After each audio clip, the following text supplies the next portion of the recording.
Welcome to our weekly market review, and as we head into the sixth last week before Christmas, the ZAR finds itself on the defensive. The subdued risk appetite due to the ongoing crisis in the Middle East will likely keep the pressure on the rand. Then headlines suggesting a push by the state to tap into the country's FX reserves to bail out the fiscus won't be doing the currency any favors either. Now, I've mentioned this in a previous video, and ETM's Head of Research and Director, George Glenos, also shared his thoughts on the matter on a podcast on the recent MTBBS. But tapping into our FX reserves is an all-round bad idea. And in fact, South Africa went that route back in the 90s, and it did not end well. And there's no reason to suggest that this time will be any different. And in fact, not only will it not solve our economic crises, it will leave the economy worse off than before through a currency that is likely to depreciate in the wake of such a move.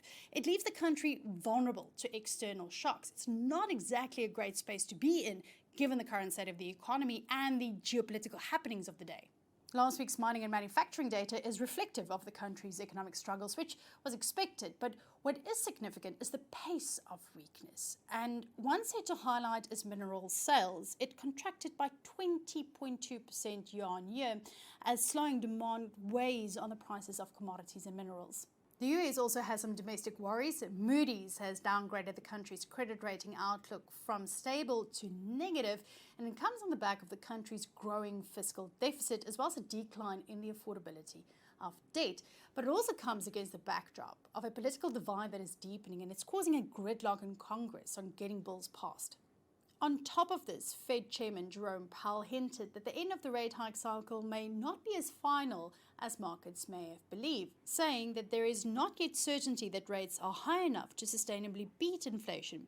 And compounding this is that America might find itself drawn into a second war. Now, all these aspects combined could keep markets volatile. From one superpower to the next, recent Chinese data shows the country is experiencing outright deflation, but there are signs that the recent stimulus measures are starting to filter through. Imports grew for the first time in October in 13 months. However, exports did contract at a faster pace, suggesting a weak global demand. As for the UK, preliminary GDP data release on Friday shows the country narrowly missed a contraction in quarter three. Even so, a recession is still likely on the cards in the coming quarters, pointing to no further rate hikes and potentially a faster pivot to looser monetary policy down the line. Coming up this week, we will be tracking the geopolitical happenings, which include a meeting between US President Joe Biden and his Chinese counterpart Xi Jinping. Biden is set to push for the re-establishment of military ties between the two giants. As for the data, South Africa's unemployment stats for quarter three will be out on Tuesday. We're not expecting much improvement there. And then retail sales for September will be out on Wednesday, with another contraction expected. Internationally, we'll be looking at the EU's GDP figures on Tuesday. Now, the data is expected to confirm that the bloc's economy contracted slightly in quarter three.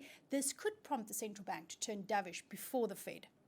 But it's US inflation data for October, which could hold some market moving potential this week. Tuesday's data is likely to show headline inflation ease slightly, while core inflation has remained stable at around 4.1% year on year. Now, the Fed likely wants core inflation to drop further over the coming months before it will consider a less hawkish stance. That then the week that was and the one to come for the markets.